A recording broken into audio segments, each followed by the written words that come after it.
জুমার খুতবায় শরীক হতে পেরেছি বলে আলহামদুলিল্লাহ।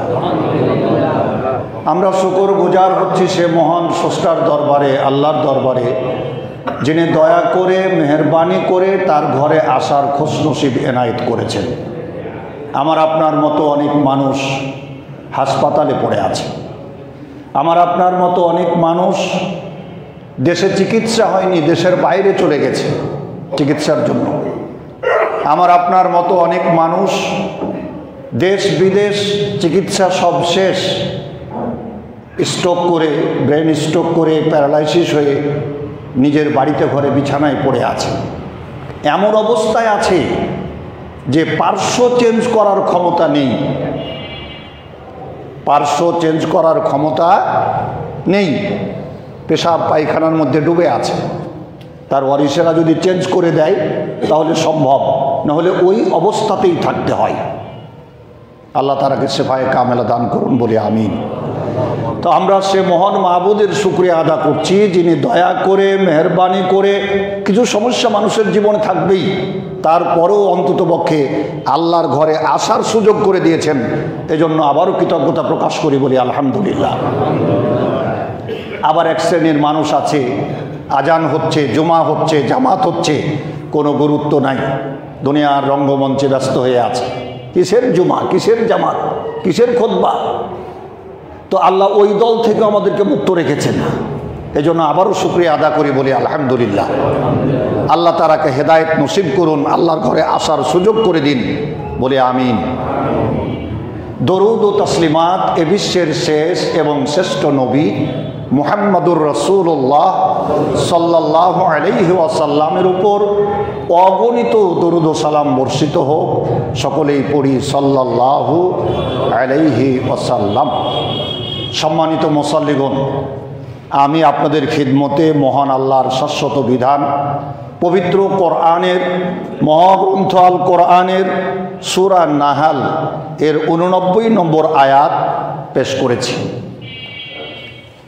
আল্লাহ সুবহানাহু ওয়া তাআলা বলছেন, ওয়ানাজ্জালনা আলাইকাল কিতাবা তিবিয়ানান লিকুল্লি শাই। আমরা তোমার উপর এমন কিতাব অবতীর্ণ করেছি, আল্লাহ নবীকে রক্ষা করে বলছেন, ওয়ানাজ্জালনা আলাইকাল কিতাবা তিবিয়ানান লিকুল্লি শাই, যা সকল বিষয়ের সুস্পষ্ট বর্ণনাকারী। অর্থাৎ কোরআন সকল বিষয়ের সুস্পষ্ট বর্ণনাকারী। তিবিয়ানান লিকুল্লি শাই। এরপরে আল্লাহ বলছেন, ওয়াহুদাও ওয়া রাহমাতাও ওয়া বুশরা লিল মুসলিমিন। এখানে আল্লাহ তিনটা বিষয় বলে দিয়েছেন। প্রথমত আল্লাহ বললেন যে সকল বিষয়ের কথা আল্লাহ কোরআনে আলোচনা করেছেন, তিবিয়ানান লিকুল্লি শাই। এরপরে আল্লাহ তিনটা খাস করে দিয়েছেন, হেদায়েত, রহমত আর শুভ সংবাদ। ওয়াহুদাও ওয়া রাহমাতাও ওয়া বুশরা লিল মুসলিমিন। শুভ সংবাদটা মুসলমানদের জন্য। কোরআনে যে সব কথা রয়েছে তার আরও দলিল দেওয়ার প্রয়োজন আছে। কেননা পণ্ডিতেরা বলেন, an example is better than precept. এমনি বলার চাইতে উদাহরণস্বরূপ বললে কথা ভালো বোঝা যায়, এটা পণ্ডিতদের কথা। An example is better than precept. আর আল্লাহ কি বলছেন কোরআন শোনেন, আল্লাহ বলেন, ওয়াতিলকাল আমসালু নাদরিবুহা লিন্নাসি লাআল্লাহুম ইয়াতাফাক্কারুন। দুনিয়ার মানুষের চিন্তা ভাবনা, রিসার্চ, এক্সপেরিমেন্ট, থিসিস, অ্যানালাইসিস করার জন্য আল্লাহ সুবহানাহু ওয়া তাআলা কোরআনে অনেক উদাহরণ পেশ করেছেন। আমিও দু একটা দিই। আল্লাহ বলছেন, সব কথার স্পষ্ট বর্ণনাকারী হলো আল কোরআন। মা ফাররাতনা ফিল কিতাবি মিন শাই। এটি অন্যত্র আল্লাহ আবার বলছেন, ওয়ানাজ্জালনা আলাইকাল কিতাবা তিবিয়ানান লিকুল্লি শাই। এটা সূরা নাহাল 89 নম্বর আয়াত। আল্লাহ অন্যত্র বলছেন, মা ফাররাতনা ফিল কিতাবি মিন শাই। এরপরে আল্লাহ বলছেন অন্য জায়গায়, ওয়ালা রাতবিন ওয়ালা ইয়াবিসিন ইল্লা ফি কিতাবিম মুবিন। জলে স্থলের এমন কোনো বিষয় নাই যে বিষয়ের আলোচনা আল্লাহ কোরআনে করেন নাই।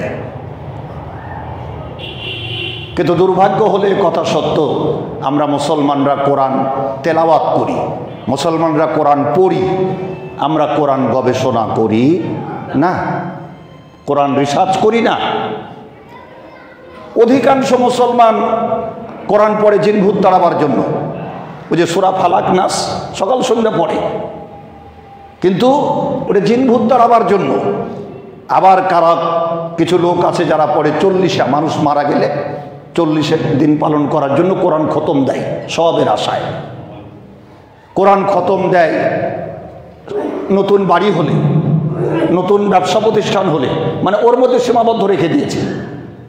কিন্তু আল্লাহ আফসোস করে বলছেন, আফালা ইয়াতাদাব্বারুনাল কুরআনা আম আলা কুলুবিন আকফালুহা, ওদের কি হলো, কেন ওরা কোরআন গবেষণা করে না?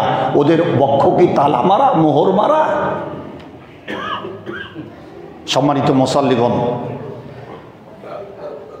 পৃথিবীর মানুষ যখন অন্ধকারে নিমজ্জিত ছিল, যে যুগটাকে বলা হতো আইয়ামে জাহিলিয়া, ফিতরাতের যুগ, ঈসা আলাইহিস সালামের তিরোধানের পর আল্লাহর নবী পৃথিবীতে আসলেন। মধ্যে অনেক লম্বা সময় নবী শূন্য ছিল পৃথিবী, এটাকে বলা হয় আইয়ামে জাহিলিয়া, বর্বরতার যুগ, অসভ্য যুগ, কুসংস্কারাচ্ছন্ন যুগ। 570 বছর প্রায়, ঈসা আলাইহিস সালামের 570 বছর পরে আমাদের নবী পৃথিবীতে আসছেন। এই সময়টা ছিল একেবারে অন্ধকার। এই অন্ধকারাচ্ছন্ন পশু সুলভ আচরণের মানুষগুলোকে সোনার মানুষে পরিণত করেছেন মুহাম্মদুর রাসূলুল্লাহ সাল্লাল্লাহু আলাইহি সাল্লাম এই কোরআনের শিক্ষা দিয়ে, এই কোরআনের আলোতে আলোকিত করে পৃথিবীবাসীকে তিনি উদ্ভাসিত করে দিয়ে গেছেন। আজকের খুতবার আলোচ্য বিষয় বিশ্ব সভ্যতায় আল কোরআনের অবদান। পৃথিবীবাসীকে সভ্য করার জন্য কোরআনের অবদানটা কি? আমরা জানি উদ্ভিদের প্রাণ আছে, উদ্ভিদের প্রাণ আছে, এ তথ্যটি আবিষ্কার করেছেন স্যার জগদীশ চন্দ্র বসু, একজন হিন্দু পণ্ডিত, নাম জগদীশ চন্দ্র বসু। আমাদের দেশের সিলেবাসে ছেলে মেয়েদেরকে পাঠ্যপুস্তকে পড়ানো হয়। উদ্ভিদের প্রাণ আছে, ওখানে কয়েকজন লোকের নাম লেখা আছে, তার মধ্যে টিক দিতে হবে কোথায়? জগদীশ চন্দ্র বসুর নামে, তা না হলে সঠিক নাম্বার পাবেন না। 1858 সালে লোকটির জন্ম। জগদীশ চন্দ্র বসু জন্মগ্রহণ করেছেন 1858 সালে, আর তার মৃত্যু হলো 1937 সালে। 2025 সাল কেবল পড়ল, 24 পেরোলো। তাহলে এই 1937 খুব বেশি বছর আগের কথা না, অল্প কিছুদিন আগের কথা। 1858 সালে জগদীশ চন্দ্র বসুর জন্ম আর 1937 সালে মৃত্যু। তিনি আবিষ্কার করেছেন উদ্ভিদের প্রাণ আছে, কথাটাও সত্য যে তিনি আবিষ্কার করেছেন। কিন্তু মুসলমানদের কোরআনে এই তথ্যটি আল্লাহ 1450 বছর আগে নাজিল করেছেন। পড়ে দেখেন সূরা রহমান, ওয়ান-নাজমু ওয়াশ-শাজারু ইয়াসজুদান, বৃক্ষরাজি, তারকারাজি সেজদা দেয় মহামহিয়ান আল্লাহকে। তাহলে উদ্ভিদের প্রাণ আছে, এই সূত্রটা, এই তথ্যটা মুসলমানদের কোরআনে 1450 বছর আগে আল্লাহ নাজিল করেছেন। মুসলমান খালি কোরআন পড়েই গেছে, গবেষণা করেনি। সম্মানিত মুসাল্লিগণ, ওই সত্তার নাম রব, যিনি সারা বিশ্বকে নিয়ন্ত্রণ করছেন। এই মসজিদটি দেখেন, লক্ষ লক্ষ টাকা খরচ করে আপনারা এসি লাগিয়েছেন। বিদ্যুৎ না থাকলে এসি চলবে না, তাহলে ওই মানের জেনারেটর লাগবে, মানে যেটাতে এসি চালাতে পারবে, সেখানেও খরচ। তাহলে এই কোটি টাকা খরচ করে মসজিদে এসি চালাচ্ছি আমরা, বাড়িতে ঘরে এসি লাগাই, লাখ লাখ টাকা খরচ করি, তার প্রতি মাসে বিল দিতে হয়। একটা ঘর এয়ার কুলার ঠান্ডা করার জন্য কত পরিশ্রম, কত অর্থ ব্যয়, অথচ সারা দেশটাকে আল্লাহ এসি বানিয়ে দিয়েছেন। সারা দেশটা এখন এসি হয়ে আছে। সুবহান আল্লাহ বিহামদিহি সুবহান আল্লাহিল আজিম। এগুলো কি আমরা ভেবে দেখছি যে আমার একজন স্রষ্টা আছেন, আমার একজন খালিক আছেন, আমার একজন মালিক আছেন, আমার একজন রব আছেন, আমাকে তার দাসত্ব করতে হবে? আমাদেরকে সৃষ্টি করেছেন তার ইবাদতের জন্য। আল্লাহ যে ওটাও কোরআনে বলে দিয়েছেন, ওয়ামা খলাকতুল জিন্না ওয়াল ইনসা ইল্লা লিয়াবুদুন। জিন এবং ইনসানকে সৃষ্টি করেছেন আল্লাহ একমাত্র তার ইবাদতের জন্য, দাসত্বের জন্য, গোলামির জন্য। সম্মানিত মুসল্লিগণ, আমরা যে বিষয় তুলে ধরার চেষ্টা করছিলাম, আমি আপনাদেরকে দেখাই। এই যে আঙ্গুলটা, এটাকে আপনারা কি বলেন যারা দেখছেন আমার সামনে? বৃদ্ধাঙ্গুল। এটা হলো বৃদ্ধাঙ্গুল। এই বৃদ্ধাঙ্গুলটা আল্লাহ সুবহানাহু ওয়া তাআলা এমন করে সৃষ্টি করেছেন, প্রত্যেকটা মানুষের বৃদ্ধাঙ্গুলের মেশিন আলাদা, এর নাম্বার কোড আলাদা, কারো কোডের সাথে কারো কোড মিলবে না। যিনি নিয়ন্ত্রণ করেন তিনি আল্লাহ। বিশ্বাস না হয় আজকেই খুতবার পরে পরীক্ষা করবেন। NID card, national ID card. আপনি যে মায়ের পেটে 9 মাস 10 দিন ছিলেন, ওই মার কার্ডে চাপ দেন, হবে না। যে বাবার ঔরসে আপনার জন্ম, ওই বাবার এনআইডি কার্ডে চাপ দিয়ে দেখেন, খুলবে না। একই মায়ের পেটের ভাই, আপনার ভাইয়েরটাতে চাপ দিয়ে দেখেন, খুলবে না। আবার নিজেরটাতে সঠিকভাবে চাপ দেন, খুলবে। কারোটা কেউ খুলতে পারবে না। আল্লাহু আকবার, আল্লাহু আকবার। অসংখ্য কোটি মানুষ পৃথিবীতে, কিন্তু প্রত্যেকের কোড নাম্বার আল্লাহ বৃদ্ধাঙ্গুলে আলাদা আলাদা করে সেট করে দিয়েছেন। কারোটা কারো দ্বারাই নকল করতে পারবে না। এ সত্তার নাম আল্লাহ। ওটা আল্লাহ কোরআনে বলে দিয়েছেন, ওয়া ইলাহুকুম ইলাহুন ওয়াহিদ লা ইলাহা ইল্লা হুয়ার রহমানুর রহিম কুল হুয়াল্লাহু আহাদ আল্লাহুস সামাদ লাম ইয়ালিদ ওয়া লাম ইউলাদ ওয়া লাম ইয়াকুল লাহু কুফুয়ান আহাদ। আল্লাহ নিরঙ্কুশভাবে একক। সব শিক্ষা আল্লাহ কোরআনে দিয়ে দিয়েছেন, সভ্যতা আল্লাহ শিখিয়েছেন। মানুষ তুমি দাসত্ব করবে, গোলামি করবে একমাত্র আল্লাহর। আল্লাহ সুবহানাহু ওয়া তাআলা আফসোস করে সূরা ইউসুফের 106 নম্বর আয়াতে বলছেন, ওয়ামা ইউমিনু আকসারুহুম বিল্লাহি ইল্লা ওয়া হুম মুশরিকুন। আল্লাহ বলছেন মুমিন, কিন্তু অধিকাংশ ঈমানদার কাফের। ইল্লা ওয়া হুম মুশরিকুন, তারা মুশরিক। আল্লাহ বলছেন ওয়ামা ইউমিনু আকসারুহুম বিল্লাহি ইল্লা ওয়া হুম মুশরিকুন, তাদের অধিকাংশ আল্লাহর প্রতি বিশ্বাস করে, তারা ঈমানদার, ঈমান রাখে, তবে তার সাথে ইবাদতে তারা শিরক করে। ইল্লা ওয়া হুম মুশরিকুন, ইবাদতের মধ্যে শিরক। আমি দেখাই, বাংলাদেশের এটা হেদাতি এলাকা, আপনারা বুঝবেন না, কিন্তু সারা দেশের অবস্থাটা বড় বেগতিক। আপনি খোঁজ নিয়ে দেখুন যে যদি জিজ্ঞেস করা হয় আল্লাহ কোথায়, আল্লাহ কোথায়, এটা যদি জিজ্ঞেস করা হয়, এদেশের অধিকাংশ লোকের আকীদা নষ্ট। তারা বলবে আল্লাহ সর্বত্র বিরাজমান। জোরে বলি নাউজুবিল্লাহ। তাহলে আল্লাহ কোথায়, ওটাও আল্লাহ কোরআনে বলে দিয়েছে, ওই শিক্ষাও আল্লাহ দিয়েছেন। আর রহমানু আলাল আরশি ইস্তাওয়া, আল্লাহ তার আরশে আছেন, আল্লাহ তার আরশে আরোহণ করেছেন, ওটাও আল্লাহ কোরআনে বলে দিয়েছেন। এ সভ্যতা আল্লাহ কোরআনে শিখিয়েছেন। কিন্তু মানুষ ওই যে ইল্লা ওয়া হুম মুশরিকুন, ঈমানদার বটে কিন্তু ইবাদতের মধ্যে শিরক। আল্লাহ সর্বত্র বিরাজমান, এ আকীদায় বিশ্বাস করে, ও নামাজও পড়ে, রোজাও রাখে, হজও করে, যাকাতও দেয়, কিন্তু আল্লাহ বলছেন ও মুশরিক। সূরা ইউসুফ আয়াত নম্বর 106। শুধু কি তাই? যদি জিজ্ঞেস করা হয় নবীজি কিসের তৈরি, তো অধিকাংশ মানুষের আকীদায় দেশে নবী নূরের তৈরি। নাউজুবিল্লাহ, আস্তাগফিরুল্লাহ। নবী কিসের তৈরি, আল্লাহ ওটাও কোরআনে শিক্ষা দিয়েছেন। আল্লাহ বলেন, কুল হে নবী আপনি বলে দিন, আনা বাসারুম মিসলুকুম ইউহা ইলাইয়া, আমি তোমাদের মতো মানুষ, পার্থক্য আমার কাছে ওহী আসে, পার্থক্য আমার কাছে ওহী আসে। তাহলে নবীজি ছিলেন মাটির মানুষ, আকীদা ভ্রষ্ট, ঈমান নষ্ট। আমাদের দেশের বহু মানুষ বিশ্বাস করে, আমাদের দেশের অনেক মানুষ বিশ্বাস করে যে আব্দুল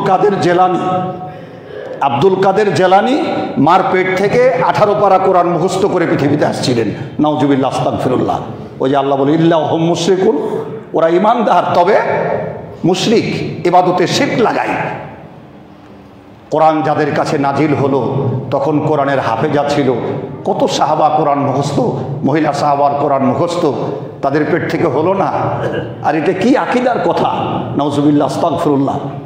সম্মানিত মুসাল্লিগণ, তাকে বলা হয় গাউসুল আজম।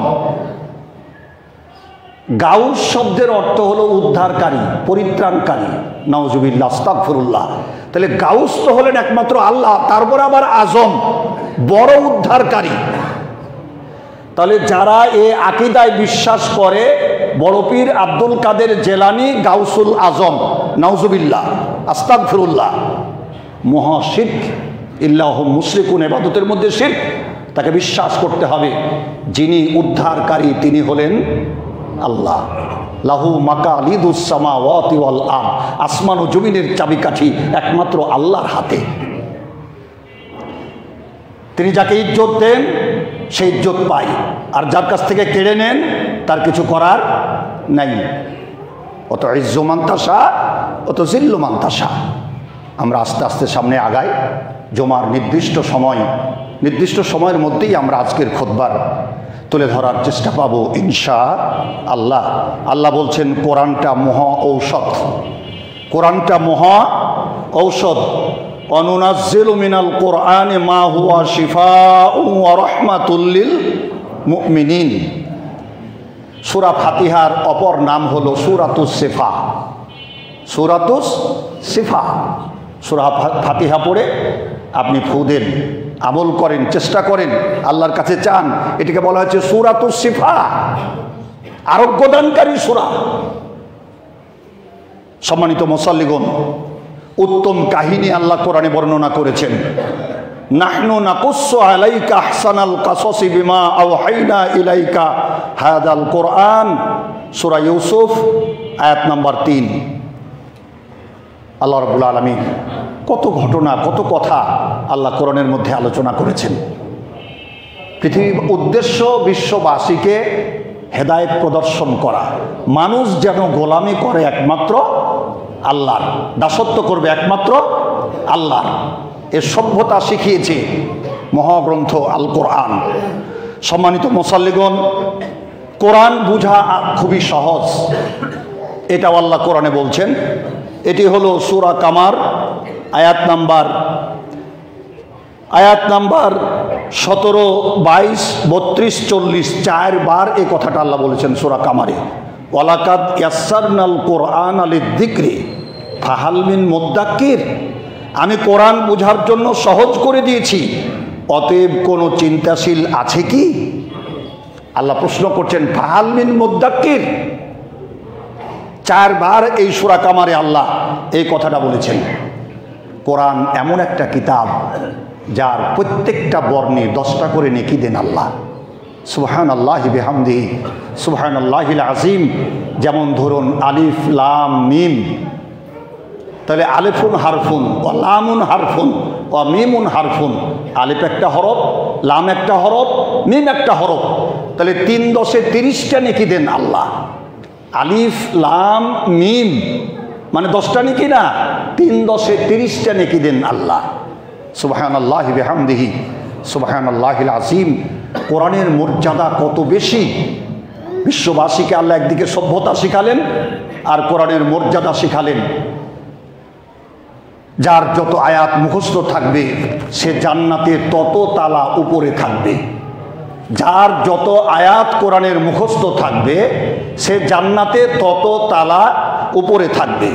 সম্মানিত মুসাল্লিগণ, কোরআনের আয়াত যার যত মুখস্থ থাকবে সে জান্নাতে তত তালা উপরে থাকবে। বলা হবে একরা আয়াতান ওয়ার্তাকি, একটা করে আয়াত পড়ো আর একতলা করে ওপরে উঠে যাও, একটা করে আয়াত পড়ো আর একতলা করে ওপরে উঠে যাও। একরা আয়াতান ওয়ার্তাকি, একরা আয়াতান ওয়ার্তাকি, একটা করে আয়াত পড়ো আর একতলা করে ওপরে উঠে যাও। বাংলাদেশের মুসলমান অন্ততপক্ষে আমরা 30-40 তালা অধিকাংশ লোকই পাবে। কেমন? যেমন ধরুন সূরা ফাতিহা সবার মুখস্থ আছে, তাহলে 7 তালা হয়ে গেল কি? ঠিক আছে না? সূরা ফাতিহা যদি মুখস্থ থাকে আর জান্নাতে যাই তাহলে 7 তালা তো অবশ্যই। আমি সূরা ফাতিহা 7টা আয়াত পড়বো, 7 তালা পাবো না? ফালাক, নাস, ছোট ছোট সূরাগুলো মুখস্থ আছে। তাহলে এই জন্য আমি বলছিলাম 30-40 তালা তো পাবোই, কিন্তু আমি আপনাদেরকে আর একটু এগিয়ে নেওয়ার চেষ্টা করি। বলছিলাম ওয়ালাকাদ ইয়াসসারনাল কোরআন লিযিকরি ফাহাল মিন মুদ্দাক্কির, আছে কি কেউ অন্বেষণকারী, চিন্তাশীল? সহজ করে দিয়েছেন আল্লাহ। আমরা পড়ি আল কারিয়া, সবাই পড়ুন আমার সাথে। পুরুষ ভাইয়েরা সরবে পড়বেন, মহিলারা নীরবে পড়বেন। আল কারিয়া, মাল কারিয়া, ওয়ামা আদরাকা। তিন তালা হয়ে গেছে। কত সহজ করে দিয়েছেন আল্লাহ। মানে পরের কথাটা ওয়ামা আদরাকার পরে দ্বিতীয় আয়াত যে মালকারিয়া, ওই শব্দটা এখানে আসছে। তো ওটা তো আমি দ্বিতীয় আয়াতে মুখস্থ করে আসছি। আল কারিয়া মালকারিয়া, ওয়ামা আদরাকা মালকারিয়া। তো মালকারিয়া তো আমি দ্বিতীয় আয়াতে মুখস্থ করেছি, তাহলে ওয়ামা আদরাকা পর্যন্ত মুখস্থ করলেই আমার 3 আয়াত হয়ে যাচ্ছে, তাহলে 3 তালা হয়ে গেল। আমি 3 তালা পর্যন্ত উঠাবার সহজ একটা পদ্ধতি শিখালাম। উদ্দেশ্য একটাই, যে আল্লাহমুখী হওয়া। একটু চেষ্টা করেন না? দুনিয়ার জন্য কত চেষ্টা করি, ছেলে মেয়েকে ভালো রাখার জন্য, গাড়ি করব, বাড়ি করব, সম্পদ করব, ব্যবসা করব, চাকরি করব, ভালো থাকব, কত কি চিন্তা ভাবনা করি, কিন্তু পরকালের কথা কি ভাবি? দুনিয়ার জীবনটা একেবারেই সংক্ষিপ্ত সময়, আর আখিরাতের জীবনটা অনন্তকাল। অনন্তকাল আল্লাহ ওটাও কোরআনে বলে দিয়েছেন। ইয়ালামুনা যাহিরাম মিনাল হায়াতিদ দুনিয়া ওয়া হুম আনিল আখিরাতি হুম গাফিলুন। ইয়ালামুনা যাহিরাম মিনাল হায়াতিদ দুনিয়া, এ মানুষ দুনিয়ার কল্যাণ কিসে হবে এটা তোমরা খুব ভালো বোঝো। ওহুম আনিল আখিরাতি হুম গাফিলুন, কিন্তু পরকালের যেটা কল্যাণ, আসল জীবন, সেটার ব্যাপারে তোমরা অমনোযোগী, গাফিল। আল্লাহ নিজেই কোরআনে বলছেন এটা। যদি গাফিল না হই তাহলে আমরা চেষ্টা করব একটু একটু করে কোরআন মুখস্থ করার। নারী পুরুষ সকল মুসল্লির কাছে আমার উদারত আহ্বান থাকবে, একটু একটু করে ছোট ছোট সূরাগুলা মুখস্থ করার চেষ্টা করি, আগাবার চেষ্টা করি। আল্লাহ তৌফিক দিন বলে আমিন। এবং এই আশা থাকবে যে আল্লাহ, আমি এটা আলোচনা শুনেছিলাম, কষ্ট করে 10টা আয়াত মুখস্থ করতে পেরেছি, তাহলে 10 তলা তো উপরে উঠেছি। আগে যা জানতাম তার থেকে আজকের খুতবা জানার পরে আমি আমার জীবনে যতদিন বেঁচে থাকবো একটু একটু করে আগাতে পারলে তত তালা উপরে উঠার চেষ্টা করব ইনশাআল্লাহ। সম্মানিত মুসল্লিগণ, আমি আপনাদের খিদমতে যে বিষয় তুলে ধরার চেষ্টা করছিলাম, আল্লাহ পাক আজকের আলোচনা শুনে বুঝে মনে রেখে আমল করার তৌফিক দান করুন বলি আমিন, আল্লাহুম্মা আমিন। আলোচ্য বিষয় ছিল বিশ্ব সভ্যতায় আল কোরআনের অবদান। পশ্চাতের একজন খ্রিস্টান মনীষী, তিনি আবিষ্কার করেছেন রিভলিউশন অফ টাইম, সময়ের আপেক্ষিকতা। সময়ের আপেক্ষিকতা এ বিষয় নিয়ে গবেষণা করে সারা বিশ্বে রেকর্ড করেছেন জার্মান বৈজ্ঞানিক আইনস্টাইন। জার্মান বৈজ্ঞানিক আইনস্টাইন সারা পৃথিবীতে রেকর্ড করেছেন। তার গবেষণার বিষয় ছিল রিভলিউশন অফ টাইম, সময়ের আপেক্ষিকতা। এই বিষয় নিয়ে গবেষণা করলেন। তাকে প্রশ্ন করা হলো, আপনি এটা কোথায় পেলেন? আপনার সূত্রটা কোথায় পেলেন? আইনস্টাইন বলছে, মুসলমানদের কোরআন থেকে নকল করেছি। সুবহানাল্লাহি বিহামদিহি, সুবহানাল্লাহিল আযীম। মুসলমানদের কোরআন থেকে নকল করলেন, কোরআনে কোথায় পেলেন? বলে কোরআনে একটা সূরার আলোচনা আছে। ওজায়ের আলাইহিস সালাম একটা বিরান এলাকা দিয়ে চলে যাচ্ছিলেন, সব ধ্বংস, বাড়ি নাই, ঘর নাই, মানুষ নাই, পশু নাই, পাখি নাই, বিলীন হয়ে গেছে সব। তো তার গাধার পিঠে চড়ে উনি যখন যাচ্ছিলেন তখন মনে মনে ভাবছেন, কিচ্ছু নাই, আল্লাহ কতদিনে এটাকে আবার আবাদ করবেন। আল্লাহ বলেন, ফেরেশতারা ওকে ধরো, ওর জানটা কবজ করো। তার জান কবজ করা হলো। জুমার সংক্ষিপ্ত খুতবা, আয়াত পড়ার সময় নেই, সামনে আগায়। এবার তাকে আবার জীবিত করে দেওয়া হলো। যেটুক আয়াত না পড়লে নয়, সরাসরি কোরআনের কথা। এবার আল্লাহ প্রশ্ন করছেন, কাম লাবেস্তা, ওজায়ের এই অবস্থায় কতদিন ছিলে? সরাসরি কোরআন। ওজায়ের আলাইহিস সালাম বলছেন, লাবেস্ত ইয়াওমান আও বাদা ইয়াওমিন, একদিন কিংবা তার চাইতে কিছু কম। আল্লাহ বলছেন, বাল লাবেস্তা মিয়াতা আমিন, না, তুমি এ অবস্থায় ছিলে 100 বছর। ওজায়ের আলাইহিস সালাম বলছেন, লাবিস্তু ইয়াওমান আও বাদা ইয়াওমিন, একদিন কিংবা তার চাইতে কিছু কম। আর আল্লাহ বলছেন মিয়াতা আমিন, 100 বছর। তোমার যদি বিশ্বাস না হয়, অনজুর ইলা হিমারিক, তোমার গাধার দিকে তাকাও, যে গাধায় চড়ে এসেছিলে, দেখে গাধা মরে হাড় হাড্ডি মাটি হয়ে গেছে। তখন তিনি চিন্তা করছেন, ঠিকই তো, একদিন কিংবা তার চাইতে কম হলে তো গাধা মরে গেলেও ওই অবস্থায় থাকতো। একদিনে তেমন দুর্গন্ধ ছড়ায় না, দুর্গন্ধ ছড়াতে 2 একদিন সময় লাগে। আর আমার গাধা মরে মাটি হয়ে গেছে, হাড় হাড্ডি গলে গেছে, তাহলে তো 100 বছরই হবে। এবার আল্লাহ বলছেন, তোমার খাবার, ফানজুরিলা তমিক, তোমার তম মানে খাবার, যে খাবার তোমার সাথে ছিল, রুটি হোক, গোস্ত হোক, পানি হোক, যাক, তম শব্দ কোরআনে আসছে, তোমার যে রসদ ছিল খাবার তোমার সাথে, গাধা মরে হাড় হাড্ডি মাটি হয়ে গেছে। আর তোমার খাবার ব্যাগটা দেখো তো। এবার যখন তম তার খাবার দিকে দেখছে, যে খাবারটা 100 বছরেও পোকাও লাগেনি, দুর্গন্ধ হয়নি, নষ্টও হয়নি, একেবারে টাটকা হয়ে আছে। সুবহানাল্লাহ বলতে ইচ্ছে হলো না? সুবহানাল্লাহি বিহামদিহি সুবহানাল্লাহিল আসীম। আল্লাহ কোরআনের ভাষায় বলছেন, লাম ইয়াতাসান্না, একেবারে অক্ষত অবস্থায় আছে। আইনস্টাইন তিনি বলছেন, আমি গবেষণা শুরু করলাম, সৃষ্টিকর্তা আল্লাহ যদি 100 বছর খাবারকে অক্ষত রাখতে পারে, কোরআনের সূত্র পেয়ে গেলাম। পাওয়ার পরে আমি কোরআনের আয়াত নিয়ে গবেষণা শুরু করলাম। আল্লাহ রেখেছিলেন 100 বছর, আমি আল্লাহর সৃষ্টি মানুষ, আমি তো কিছুদিন পারবো। এই গবেষণা করতে করতে তৈরি হয়ে গেল কোল্ড স্টোর, তৈরি হয়ে গেল রেফ্রিজারেটর। গত বছরের কোরবানির গোশত এখনও অনেকের ফ্রিজে পাওয়া যাবে, টাটকা হয়েই আছে। জুমার দিনে শখ করে রান্না করেছে, মেহমান আসবে, ছেলে মেয়ে বিদেশে আছে, রেখে দিয়েছে, খাবে। বছর ঘুরে যাচ্ছে, খাবার ওই অবস্থাতেই আছে। তৈরি হয়ে গেল কোল্ড স্টোর, রেফ্রিজারেটর, মুসলমানদের কোরআন থেকে নকল করা। কোরআনের ডুবুরি হতে হবে, সাঁতারু হয়ে লাভ নাই। সাঁতারু আর ডুবুরি দুটা জিনিস। সাঁতারু দেখবেন হুইসেল দিল, একসাথে পানির ওপর দিয়ে দ্রুত সাঁতার কেটে যে আগে যেতে পারবে, 1st, 2nd, 3rd হবে। আর ডুবুরি হলো পানির নিচে, ওই যে কবি জুমার খুতবায় কবিতা আবৃত্তির নিয়ম নাই দৃষ্টান্ত পেশ করছিলাম, কেমন করে বীর ডুবুরি সিন্ধু সেচে মুক্তা আলী, মাইল মাইল পানির নিচে সমুদ্রের তলদেশ থেকে ডুব দিয়ে সেখান থেকে মণিমুক্তা সংগ্রহ করে, এরা ডুবুরি। আর সাঁতারু হলো ওপর দিয়ে যাওয়া। সাঁতারু ছিল গিরিশচন্দ্র সেন, কোরআনের অনুবাদ করেছে বাংলায়, সাঁতার কেটেছে কোরআনের ওপর দিয়ে, অনুবাদ করেছে কোরআনের বাংলায় ভাই গিরিশচন্দ্র সেন, হিন্দু পণ্ডিত। আর ডুবুরি ছিলেন হযরতে ওমর। কোরআন শোনার সাথে সাথেই দিলের মধ্যে কোরআন চলে গেছে।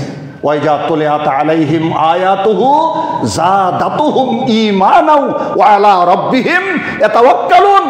বন ভগ্নিপতিকে মারলেন, মারার পরেও বলে আর একটু পড়ো, দাও কোরআনটা আমাকে। বলে না, ওটা দেওয়া যাবে না, স্পর্শ করতে তুমি পারবে না, তুমি ঈমান আনো নাই, চলো রাসূলের কাছে। তিনি রাসূলের কাছে গিয়ে কোরআন গবেষণা করে ইসলাম কবুল করে হযরত ওমর মুসলমান হয়ে গেলেন। সম্মানিত মুসল্লিগণ, সুতরাং পৃথিবীতে একটি মাত্র কিতাব, উত্তরবঙ্গের সর্বোচ্চ বিদ্যাপীঠ রাজশাহী বিশ্ববিদ্যালয়ে ইসলামিক স্টাডিজ বিভাগের আমি প্রফেসর। আলহামদুলিল্লাহ, লাফাকারে এটা ফখর করার জন্য বলছি না, আপনারা জানেন উত্তরবঙ্গের সর্বোচ্চ বিদ্যাপীঠ রাজশাহী বিশ্ববিদ্যালয়ে ইসলামিক স্টাডিজ বিভাগের অধ্যাপনা করি, প্রফেসর। রাজশাহী বিশ্ববিদ্যালয়ের কেন্দ্র লাইব্রেরিতে আছে encyclopedia of Britannica, English version, encyclopedia of Britannica. সেখানে পড়ে আশ্চর্য হলাম, শিখ ধর্মের পণ্ডিত, নাম গুরু নানক, নাম গুরু নানক। তিনি লিখেছেন, the age of Ved of Quran are gone by, the holy Quran only the book guide the modern world. Ved এবং পুরাণের যুগ চলে গেছে। শিখ ধর্মের পণ্ডিত লিখছেন, দ্য হলি কোরআন, একমাত্র শাশ্বত কিতাব আল কোরআন, অনলি দ্য বুক, একমাত্র কিতাব, গাইড দ্য মডার্ন ওয়ার্ল্ড, আধুনিক বিশ্বকে পরিচালিত করার জন্য পৃথিবীতে একটি কিতাব দরকার, সেটির নাম আল কোরআন। মুসলমান চিনলাম না, শিখ ধর্মের পণ্ডিত চিনল।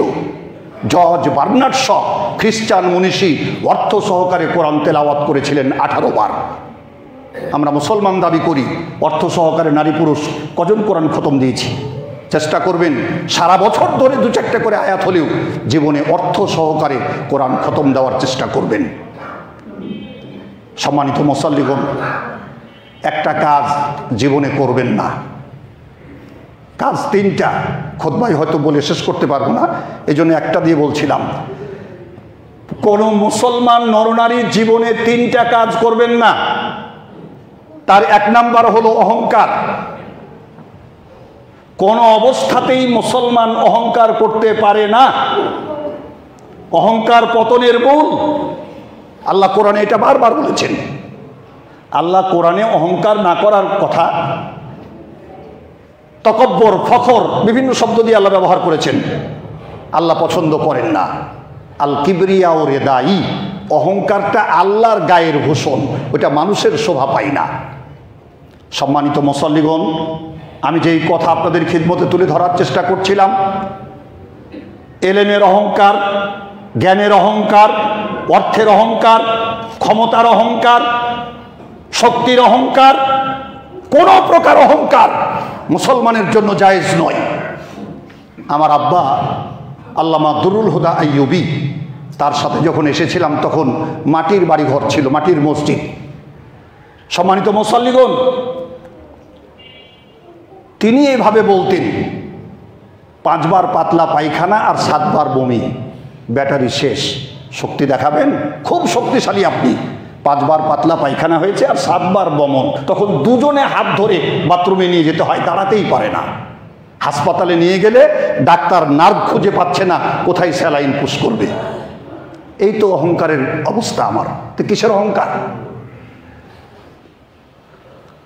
সম্মানিত মুসল্লিগণ, ইজ্জতের মালিক আল্লাহ, বেইজ্জতিও আল্লাহর হাতে। আমি দৃষ্টান্ত দেই, দেখুন গত সরকারের সাবেক প্রধানমন্ত্রী, তার পুলিশ ছিল, বিজিবি ছিল, র্যাব ছিল, আর্মি ছিল, এসএসএফ ছিল, তার দলের লোক ছিল।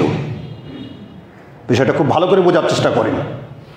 বিগত সরকার প্রধানমন্ত্রীর police, BGB, RAB, army, SSF মানে স্পেশাল সিকিউরিটি ফোর্স ছিল তার।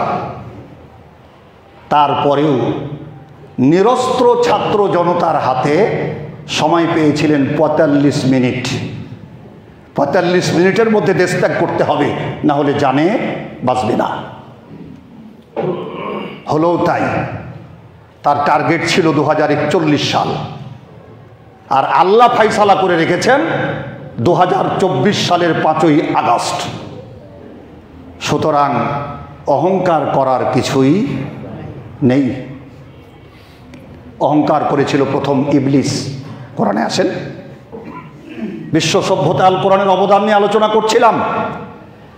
আল্লাহ বললেন উসজুদু লি আদম, আদমকে সেজদা করো। ফাসাজাদু, সবাই সেজদা করলো, ইল্লা ইবলিস, শুধু ইবলিস সেজদা করলো না। আবা ওয়াস্তাকবারা, সে অস্বীকার করলো, আর তকব্বর করলো, আবা ওয়াস্তাকবারা ওয়া কানা মিনাল কাফিরিন, কাফের হয়ে গেল। সম্মানিত উপস্থিতি, তার অহংকার কি ছিল? আনা খাইরুন মিনহু, আমি আদমের চাইতে উত্তম। খালাক্তানি মিন নারিউ ওয়া খালাক্তাহু মিন তিন, আমাকে সৃষ্টি করেছে আগুন দিয়া আর আদমকে সৃষ্টি করেছে মাটি দিয়া, মাটির ওপরে আগুন জ্বলে, সুতরাং আমি আগুন হয়ে মাটির কাছে নত হতে পারি না। এ ছিল তার অহংকার, অহংকারে পতন।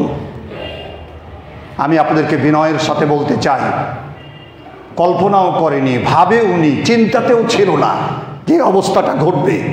কিন্তু ওই যে আয়াত পড়লাম, অত ইজ্জু মান্তাসা অত জিল্ল মান্তাসা, আল্লাহ ফাইসালা করে রেখেছেন 24 সালের 5ই আগস্টে এই অবস্থায় তোমাকে যেতে হবে।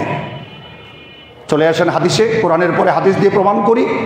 কাতাবাল্লাহু মাকাদিরাল খালায়েকে কাবলা আন ইয়াখলুকাস সামাওয়াতি ওয়াল আরদি বি50 আলফ সানাতিন ক্বালা ওয়া কানা আরশুহু আলাল মা।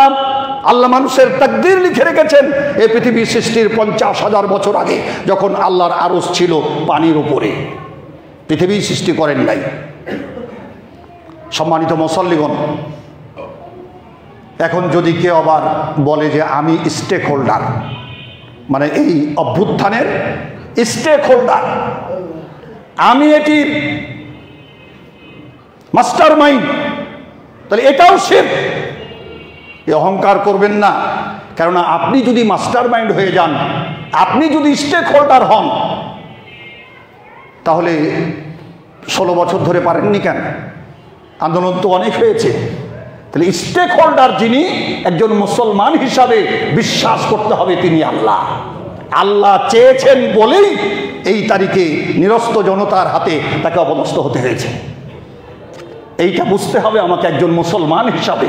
আমার আকীদা, এই বিশ্বাস আমাকে মেনে নিতে হবে, এবং কোনো অবস্থাতেই অর্থের অহংকার, স্বার্থের অহংকার, শক্তির অহংকার, ক্ষমতার অহংকার, এলেমের অহংকার, কোনো অহংকার করার চেষ্টা করবেন না।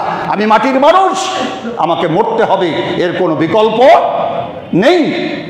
আল্লাহ ওটাও বলে দিয়েছেন, কুল্লু নাফসিন যায়কাতুল মাউত, নাফস যার আছে মৃত্যুর স্বাদ তাকে গ্রহণ করতেই হবে, কোনো বুদ্ধি নাই। আইনামা তাকুনু ইউদরিকুমুল মাউতু ওয়ালাউ কুনতুম ফি বুরুজিম মুসাইয়্যাদা। ইতিহাস সাক্ষ্য বহন করছে, আল্লাহ কোরআন এটা বললেন। আর ইতিহাস সাক্ষ্য বহন করছে, ইতিহাস সাক্ষ্য বহন করছে আলেকজান্ডার দ্য গ্রেট 20 বছর বয়সে রাজত্ব পেয়েছিলেন। 30 বছর বয়সে সারা দুনিয়া কাঁপিয়ে দিয়েছিলেন আলেকজান্ডার দ্য গ্রেট, সম্রাট আলেকজান্ডার, বিশ্ববিজয় একজন সম্রাট। দেশের পর দেশ দখল করেছেন। ইরাকের বাগদাদে সামান্য জ্বরে অসুস্থ হলেন, খুব জ্বর। দেশের বড় বড় ডাক্তারদেরকে ডাকলেন, পরীক্ষা নিরীক্ষা করে ডাক্তাররা বললেন চিকিৎসা মতে বাঁচাবার কোনো পথ নাই, ডাক্তাররা ফেল। এবার উনি বললেন সভাসদ ডাকো, মন্ত্রী পরিষদকে ডাকো। উনি বললেন আমার একটা ওসিয়ত পূরণ করবা। 1 নাম্বার কথা হলো, যেহেতু ডাক্তারেরা চিকিৎসা করে বাঁচাবার কোনো পথ নাই বলছে দেশের সবচেয়ে বড় ডাক্তারটি, তাহলে আমার মৃত্যু নিশ্চিত। আমার মৃত্যুর পরে আমার লাশের কফিন বহন করবে সব বড় ডাক্তারটি, অন্য কোনো লোক আমার লাশ বহন করবে না। পৃথিবীবাসী দেখুক ডাক্তার ওষুধ দিতে পারে, রোগ ভালো করার ক্ষমতা ডাক্তারের নেই। ডাক্তারকে ওটা বিশ্বাস করতে হবে, রোগীকে বলতে হবে ভাই আমি চিকিৎসা করতে পারি আপনার, কিন্তু ভালো করা না করার মালিক আল্লাহ, এটা বিশ্বাস করতে হবে একজন মুসলমান হিসাবে। 2 নাম্বার, আমার যত স্বর্ণ গয়না টাকা পয়সা আছে আমার রাস্তায় সব ছড়িয়ে দিবা। আমার লাশের কফিনে হাত দুটা বাইরে রাখবা, 2 হাতটা বাইরে রাখবা। পৃথিবীবাসী দেখবে যে সম্রাট আলেকজান্ডার দেশের পর দেশ দখল করে অর্ধ পৃথিবী দখল করার পরেও দুনিয়া থেকে যাওয়ার সময় খালি হাতে গেছে। সোনা গয়না টাকা পয়সা সব পড়ে আছে, নেওয়ার কোনো সুযোগ তার হয় নাই। সম্মানিত উপস্থিতি, এসেছি খালি হাতে, যেতেও হবে খালি হাতে। সুতরাং কোরআন শিক্ষা দিচ্ছে উল মা আনফাকতুম মিন খায়রিন ফালিল ওয়ালিদাইনি ওয়াল আকরাবিন, সূরা বাকারা 215 নম্বর আয়াত। কোথা থেকে আরম্ভ করবেন? দান খায়রাত, পিতা মাতা, এরপরে আত্মীয় স্বজন, এতিম মিসকিন, আল্লাহ সেটাও শিক্ষা দিয়েছেন। আমরা কোরআন নিয়ে কথা বলছিলাম, আল্লাহ স্বামী স্ত্রীর কথা কোরআনে আলোচনা করেছেন। ومن آياته أن خلق لكم من أنفسكم أزواجا لتسكنوا إليها وجعل بينكم مودة ورحمة إن في ذلك لآية لقوم يتفكرون। দুনিয়ার মানুষের চিন্তা ভাবনা, রিসার্চ, এক্সপেরিমেন্ট করার বিষয় কোরআন স্পষ্ট করে দিয়েছেন। স্বামী স্ত্রীর সম্পর্কটা কেমন হবে আল্লাহ ওটাও কোরআনে বলে দিয়েছেন। সম্মানিত উপস্থিতি, বিশুদ্ধ হাদিস, আল্লাহর নবী তার স্ত্রী হযরতে আয়েশা সিদ্দিকা রাদিয়াল্লাহু তাআলা আনহাকে নিয়ে রাতের বেলায় মরুভূমিতে দৌড়ের প্রতিযোগিতা করেছিলেন। আমরা তো বাইরে ভেজা বেড়াল, আর বাড়িতে প্রবেশ করলে রয়্যাল বেঙ্গল টাইগার। স্ত্রী রান্না করতে গিয়ে লবণ বেশি হলো না কম হলো, চায়ে চিনি কম হলো না বেশি হলো, শুধু ভুল ধরা নিয়েই, ঝগড়া নিয়েই ব্যস্ত। কিন্তু আবু দাউদের বিশুদ্ধ হাদিস, রাসূল বলছেন কোন স্বামী যদি সালাম দিয়ে ঘরে প্রবেশ করে, স্ত্রী জবাব দেয়, অথবা স্ত্রী সালাম দিল স্বামী জবাব দেয়, আর হাতে হাত দিয়ে মুসাফা করে, স্বামী আর স্ত্রী হাতে হাত মেলায়, কেউ কারো ব্যবহারে অসন্তুষ্ট নয়, রাসূল বলছেন উভয়ের আঙ্গুলের ফাঁক দিয়ে জীবনের সমস্ত সাগীরা গুনাহগুলো ঝরে পড়ে যায়। দুধের সাথে পাতিলে দুধ জাল দিলে দুধ আর স্বরের যে সম্পর্ক, স্বামী আর স্ত্রীর সম্পর্ক হবে ঠিক তেমন। আল্লাহ রাসূল হেরে গেলেন সেবার দৌড়ে। কিছুদিন পরে তখন হযরত আয়েশার বয়স 18 বছর, শরীর একটু ভারী হয়েছে, মোটা হয়েছে। আল্লাহ রাসূল বলেন আয়েশা আজ রাতে প্রতিযোগিতা হবে। তাহলে স্বামী স্ত্রীর সম্পর্কটা দেখেন। রাতে দৌড় হলো, সেদিন আল্লাহ রাসূল পেরে গেলেন। নবীজি মুচকি হেসে বলেন আয়েশা, ওই যে কিছুদিন আগে হেরেছিলাম, এটার প্রতিশোধ আজকে হয়ে গেল। তাহলে স্বামী স্ত্রীর সম্পর্কটা কত মধুর হওয়া দরকার। আর আমাদের সমাজে চলছে কি? কোরআন কি শিখালো? ওয়ামিন আয়াতিহি আন খালাকা লাকুম মিন আনফুসিকুম আজওয়াজ লিতাসকুনু ইলাইহা ওয়া জাআলা বাইনাকুম মাওয়াদ্দাতাম ওয়া রাহমা ইন্না ফি যালিকা লাআয়াতিন লিকাউমিন ইয়াতাফাক্কারুন। আমি একজন শিক্ষক হিসাবে, বিশ্ববিদ্যালয়ের প্রফেসর হিসাবে ছাত্রছাত্রী ভাই বোনদের কাছে দুটো অনুরোধ থাকবে। জীবনে অ্যান্ড্রয়েড মোবাইল বিনা প্রয়োজনে ব্যবহার করবেন না। বলে স্যারকে আর আনা যাবে না, আমার আসার দরকার নাই। কি কথা বুঝছেন না? কিন্তু আমাকে হক কথাটা বলতেই হবে। ওই যে অ্যান্ড্রয়েড মোবাইল মানুষের, বাচ্চাদের জীবন শেষ করে দিবে, একদম শেষ। এর জন্য অনেক মা বাবাও দায়ী। রান্না করবে, ছোট্ট বাচ্চাকে মোবাইলটা ওইটা দিয়ে ধরিয়ে দিয়েছে, ছোট থেকে দেখে অভ্যাস হয়ে গেছে। এখন বড় হওয়ার পরে আর তো থামতে পারে না। বাজে জিনিস দেখে অভ্যাস খারাপ, ব্রেন নষ্ট, অল্প বয়সে চশমা লাগে, জীবন নষ্ট, সব শেষ। এখন কেঁদে তো আর হবে না, ওইটা আগেই ব্যবস্থা করতে হতো। আপনার যদি কোনো অ্যাপস প্রয়োজন হয় লেখাপড়ার জন্য, সেটা আপনি ব্যবহার করার পরে মোবাইলটাকে আলাদা ঘরে রেখে আসবেন। পড়ার টেবিলে অ্যান্ড্রয়েড মোবাইল ছাত্রছাত্রী থাকবে না, এ ওয়াদা করতে হবে। এরপরে 2 নাম্বার হলো মাদককে না বলুন। কুল্লু মুস্কিরিন হারামুন মা আসকারা কাসিরুহু ওয়া কালিলুহু হারামুন। নেশা, মাদক এটি হারাম। ছাত্রছাত্রী ভাই বোনেরা এটা থেকে বিরত থাকার চেষ্টা করবেন, তাহলে সোনার সন্তান আবার দেশে জন্ম হবে। 3টি সংকল্প করব আমরা। 1 নাম্বার হলো আমার সাথে বলতে হবে, মা বোনেরা মনে মনে, পুরুষ ভাইরা সরবে বলবেন, চোখ দিয়ে খারাপ কিছু দেখব না। বলেন, চোখ দিয়ে খারাপ কিছু দেখব না, কান দিয়ে খারাপ কিছু শুনবো না, মুখ দিয়ে খারাপ কিছু বলবো না। আপনি এমনিতেই জান্নাতি হয়ে যাবেন। দায়িত্ব তো ওটাই, রাস্তা দেখা। একজন শিক্ষকের কাজ কি? অন্ধকারে আলো ধরে থাকা, আর ওই আলোতে ছাত্র সামনে এগিয়ে যাওয়া। যে যত দূর আগাবে সে তত ভালো করবে। তাহলে চোখ দিয়ে খারাপ কিছু দেখবো না, কান দিয়ে খারাপ কিছু শুনবো না, আর মুখ দিয়ে খারাপ কিছু বলবো না। এবারে আসুন, আল্লাহর নবী মেরাজে গেলেন। মেরাজে জান্নাতের মধ্যে ঘুরতে ঘুরতে ইন্নি সামেতকের আতান, নবী বলেন আমি কোরআনের তেলাওয়াত শুনতে পেলাম, কণ্ঠটা আমার খুব পরিচিত মনে হলো। একেবারে কঠিন পরিচিত মনে হলো কণ্ঠটা। জিজ্ঞেস করলাম এ কার কণ্ঠ? বলে আপনার সাহাবা হযরতে হারেসা ইবনে নোমান। নবীজি বললেন হারেসা তো জীবিত, আমি নবী মেরাজে এলাম, ও তো জীবিত, ও তো মরে নাই।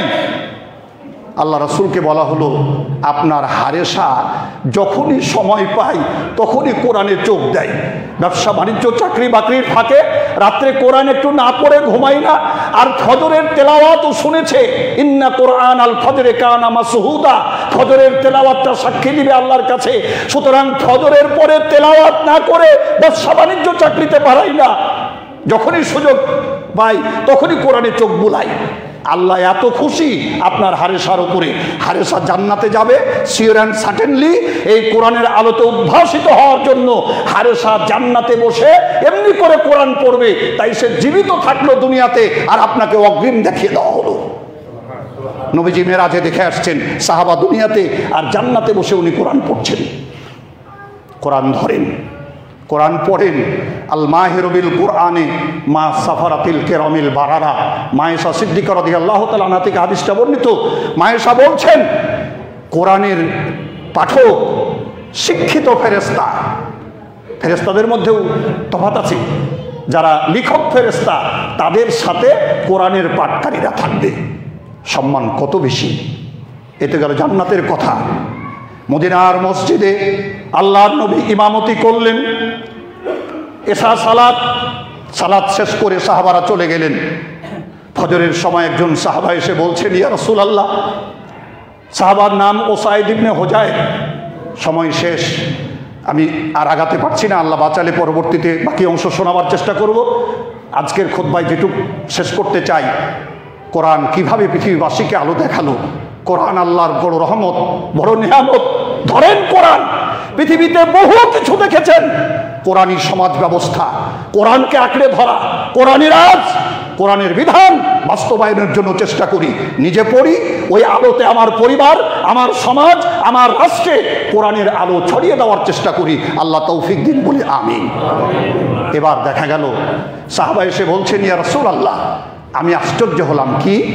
বলে এশা সালাত আদা করে আপনার মদিনার মসজিদ থেকে গেলাম, যাওয়ার পরে দেখি আমার ছেলে ঘুমাচ্ছিল, তার নাম ইয়াহিয়া, পাশের ঘরে, আর ঘোড়াটা বাঁধা ছিল তার পাশেই, আর আমি আমার ঘরে রাত জেগে কোরআন তেলাওয়াত করছিলাম। হাদিসের এবারত এরকম, ফায়জা কারাফা জালাত ফাসাকাতা ফাসাকানাত। আমি যখন কোরআন পড়ি তখন ঘোড়াটা লাফায়, আমি যখন থেমে যাই তখন ঘোড়াটাও থেমে যায়। আমি আবার শুরু করি, দেখি ঘোড়াটা লাফাচ্ছে, আমি থেমে যাই, ঘোড়াটাও থেমে যায়। আমি কোরআন পড়া বন্ধ করে এবার আমি ঘোড়াটার কাছে গেলাম, বাড়ির আঙ্গিনাতে বের হলাম। হে আল্লাহ রসুল, আমি আশ্চর্য হলাম, চন্দ্র সূর্যের চাইতে তীব্র আলো আমার ঘরের উপর থেকে, চালের উপর থেকে আল্লাহর আকাশের দিকে উঠে চলে যাচ্ছে। এ দৃশ্য নিজের চোখে দেখলাম। আল্লাহ নবী ধমক দিয়ে বলেছেন, হাল্লা কারাতা ইয়া উসাইদ ইবনে হুজায়র, হাল্লা কারাতা ইয়া উসাইদ ইবনে হুজায়র, হাল্লা কারাতা ইয়া উসাইদ ইবনে হুজায়র। এ উসাইদ ইবনে হুজায়র, কেন তুমি কোরআন পড়ো নাই? কেন কোরআন পড়া বন্ধ করেছিলে? কয় ইয়া রাসূলুল্লাহ, আমি কোরআন পড়লে ঘোড়া লাফাচ্ছিল, সুতরাং ঘোড়ার পায়ের নিচে পিষ্ট হয়ে আমার বাচ্চাটার ক্ষতি হবে, এই ভয়ে আমি কোরআন পড়া বন্ধ করেছিলাম। নবীজি বললেন, ওগুলো দুনিয়ার আলো না, চন্দ্র সূর্যের আলো না, আল্লাহর রহমতের নূরের ফেরেশতা। তুমি কোরআন তেলাওয়াত করছিলে, তোমার তেলাওয়াত শুনে খুশি হয়ে তোমার ঘরে আল্লাহর রহমতের নূরের ফেরেশতা পাঠিয়ে দিয়েছিলেন। তুমি যদি সকাল পর্যন্ত পড়তে, তাহলে ফেরেশতারা যেতে পারতো না, মদিনার লোকেরা তোমার বাড়িতে আল্লাহর নূরের ফেরেশতার দেখা পেয়ে যেত। আসুন কোরআন ধরি, কোরআনের আলোকে উদ্ভাসিত হওয়ার চেষ্টা করি। সম্মানিত মুসাল্লিগণ, কোরআন কিয়ামতের ময়দানে কথা বলবে, হুজ্জাতুল লাকা আও আলাইকা, হয় সপক্ষে না হয় বিপক্ষে। সুতরাং কোরআনকে সপক্ষে সাক্ষী বানাবার জন্য চেষ্টা করি। বিশ্ব নবী বিদায় হজের ভাষণে দুটো বিষয় বলে গেছেন, তারাক্তু ফিকুম আমরাইনে লান তাদিল্লু মা তামাসসাকতুম বিহিমা কিতাবাল্লাহি ওয়া সুন্নতি। রেখে গেল আমি দুনিয়ার মাঝে দুটো মহা উপহার, আল্লাহর পুত মঙ্গলবাণী, মম উপদেশ। আর এক হলো আল্লাহর কালাম, দুই হলো নবীর হাদিস। আমরা কোরআন ও সুন্নাহকে আঁকড়ে ধরার চেষ্টা করি। বিশ্ব নিয়ন্তা আল্লাহ সুবহানাহু ওয়া তাআলা আমাদেরকে তৌফিক দান করুন, আমিন। বারাকাল্লাহু লানা ওয়া লাকুম ফিল কুরআনিল আযীম ওয়া নাফা'নাকুম বিল আয়াতি ওয়া যিকরিল হাকীম ইন্নাহু তাআলা জাওয়াদুন কারীমুম মালিকুম রাউফুর রহিম।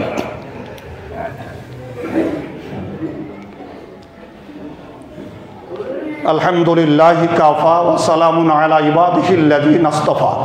আম্মা বা'দু ফাইন্না খায়রাল হাদিসি কিতাবুল্লাহ ওয়া খায়রাল হাদী হাদী মুহাম্মাদিন সাল্লাল্লাহু আলাইহি ওয়াসাল্লাম ওয়া শাররাল উমুরি মুহদাসাতুহা ওয়া কুল্লু মুহদাসাতিন বিদআহ ওয়া কুল্লু বিদআতিন দালালাহ ওয়া কুল্লু দালালাতিন ফিন্নার। আউযু বিল্লাহি মিনাশ শাইতানির রাজীম। বিসমিল্লাহির রহমানির রহিম। ইন্নাল্লাহা ওয়া মালাইকাতাহু ইউসাল্লুনা আলান নবী ইয়া আইয়ুহাল্লাযীনা আমানু সাল্লু আলাইহি ওয়া সাল্লিমু তাসলিমা। সকলেই পড়ি দরুদ ইব্রাহিম।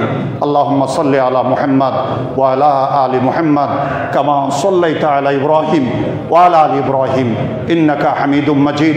আল্লাহুম্মা বারিক আলা মুহাম্মাদ ওয়া আলা আলি মুহাম্মাদ কামা বারাকতা আলা ইব্রাহিম ওয়া আলা আলি ইব্রাহিম ইন্নাকা হামিদুম মাজিদ। আল্লাহুম্মা আনসুরিল ইসলাম ওয়াল মুসলিমিন। আল্লাহুম্মা ইহদিল ইসলাম ওয়াল মুসলিমিন ওয়াগজুলিল কাফারাতা ওয়াল ফাজারাতা ওয়াল ইয়াহুদা ওয়ান নাসারা ওয়াল হুনুদা ওয়াল মুশরিকিন। রব্বিরহামহুমা কামা রব্বায়ানি সগীরা। রব্বিরহামহুমা কামা রব্বায়ানি সগীরা। রব্বানা আতিনা ফিদ দুনিয়া হাসানা ওয়া ফিল আখিরাতি হাসানা ওয়া কিনা আযাবান নার। লা ইলাহা ইল্লাল্লাহুল হালিমুল কারীম। সুবহানাল্লাহি রাব্বিল আরশিল আযীম। আলহামদুলিল্লাহি রাব্বিল আলামিন। আসালুকা মুজিবাতি রাহমাতিকা ওয়া আযাইমা মাগফিরাতিকা ওয়াল গানিমাতা মিন কুল্লি বিররিন ওয়া সালামাতা মিন কুল্লি ইসমিন লা তাদউ লি যাম্মান ইল্লা গাফারতাহু ওয়ালা হাম্মান ইল্লা ফাররাজতা ওয়ালা হাজাতান হিয়া লাকা রিজাম ইল্লা কাযাইতাহা ইয়া আরহামার রাহিমিন ইয়া আরহামার রাহিমিন। আল্লাহুম্মা আনতা আল্লাহ লা ইলাহা ইল্লা আনতা ওয়াহদাহু লা শারীকা লাহু লাহুল মুলকু ওয়া লাহুল হামদ ওয়া হুয়া আলা কুল্লি শাইইন কাদির। লা ইলাহা ইল্লাল্লাহু ওয়াহিদান আহাদান সামাদান লাম ইয়াত্তাখিয সাহিবাতান ওয়ালা ওয়ালাদান ওয়া লাম ইয়াকুল লাহু কুফুয়ান আহাদ। আল্লাহ বিশ্বনবী বলেছেন, ইসমে আজমের মাধ্যমে দোয়া করলে খুতবায় দোয়া কবুল হয়। অনেকগুলো ইসমে আজম পড়ার চেষ্টা করেছি। আল্লাহ এই মোড়লপাড়া জামে মসজিদকে কিয়ামত পর্যন্ত একটা আদর্শ আবাদী মসজিদ রূপে কবুল মঞ্জুর করো। আল্লাহ এই মসজিদ যারা প্রতিষ্ঠা করে দুনিয়া ছেড়ে চলে গেছেন তারাকে জান্নাতের সর্বোচ্চ স্থান দান করো। মসজিদ পরিচালনা পরিষদ, মসজিদের মুসল্লি, মসজিদের সম্মানিত খতিব, ইমাম সকলকে তুমি হেফাজত করো। আল্লাহ আমাদেরকে অন্যায় অশ্লীল পাপাচার পরিহার করার তৌফিক এনায়েত করে দাও। রসম রেওয়াজ পরিহার করার তৌফিক এনায়েত করে দাও। আল্লাহ তোমার দ্বীনের পথে টিকে থাকার তৌফিক এনায়েত করে দাও। ঈমানের হালাতে মওত দিও, কালেমার হালাতে মওত দিও, কবরের সহজ জব সহজ করে দিও। কিয়ামতের দিন মুসিবতের সময় নবীর সাফাত হাউজে কাউসার ডান হাতে আমলনামা দান করিও। আল্লাহ সুবহানা রাব্বিকা রাব্বিল ইজ্জাতি আম্মা ইয়াসিফুন ওয়া সালামুন আলাল মুরসালিন ওয়ালহামদুলিল্লাহি রাব্বিল আলামিন।